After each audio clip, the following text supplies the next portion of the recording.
यदि आप अपने पीएफ खाते से एडवांस का पैसा हायर एजुकेशन पारा के तहत निकालना चाहते हैं तो आज के इस नए वीडियो में टोटल कैलकुलेशन के साथ इसकी एलिजिबिलिटी के बारे में भी जानेंगे, जिससे कि आपका क्लेम रिजेक्ट ना हो। देखिए, इसके लिए सबसे पहले तो आपके पीएफ पासबुक से आपको अपना एम्प्लॉई शेयर लिख लेना है। जी हाँ फ्रेंड्स, यहाँ पे क्या लिखना है? सबसे पहले एम्प्लॉई शेयर जो भी आपका बनता है वो टोटल यहाँ पे लिख लेना है। तो इनके केस में मान लीजिए कि 1.5 लाख रुपए इनका एम्प्लॉई शेयर है, 1,50,000 रुपये। अब उसके बाद से इंटरेस्ट रेट क्या है वो आपको लिख लेना है। तो यहाँ पे इंटरेस्ट रेट में लिख लेता हूँ। तो इंटरेस्ट रेट इनके केस में मैं मान लेता हूँ कि 8.15% चल रहा है, तो 8.15% मैंने लिख लिया है। आपके केस में भी आपको भी कुछ इस तरीके से लिख लेना है। अब उसके बाद से यहाँ पे आपको अपने एम्प्लॉई शेयर का 8.15% यानी कि जो भी परसेंटेज चल रहा है वो कैलकुलेट आपको कर लेना है। देखिए, सारा कुछ आपको समझ में आ जाएगा इसी वीडियो में कि आपको ऐसा क्यों करना पड़ रहा है। देखिए, परसेंटेज कैलकुलेट करने के लिए जो भी परसेंटेज चल रहा है वो लिख लेना है। यहाँ पे हमने लिख लिया है कि जो भी आपका एम्प्लॉई शेयर है वो इसमें हम 100 से भाग दे देंगे, यानी कि कैलकुलेशन कर लेंगे। तो कैलकुलेशन करने के बाद हमारे केस में यहाँ पे आएगा 12,225 रुपये आएगा।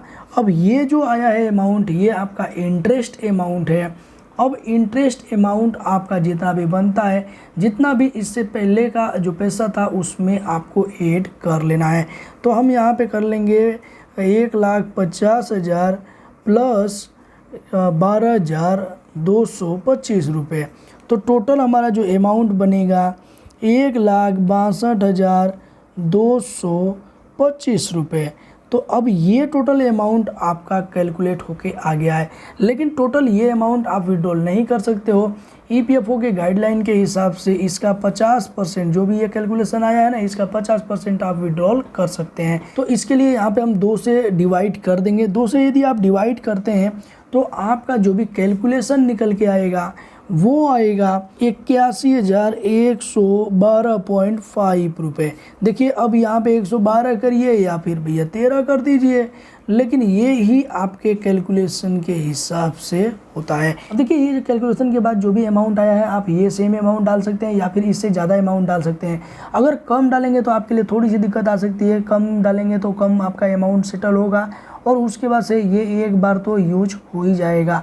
अब देखिए, चूँकि इसके यूज के बारे में बात की जाए तो ये इसकी जो लिमिट है वो टोटल 3 टाइम आप यूज कर सकते हैं इस पारा को और इससे पैसे विड्रॉल कर सकते हैं।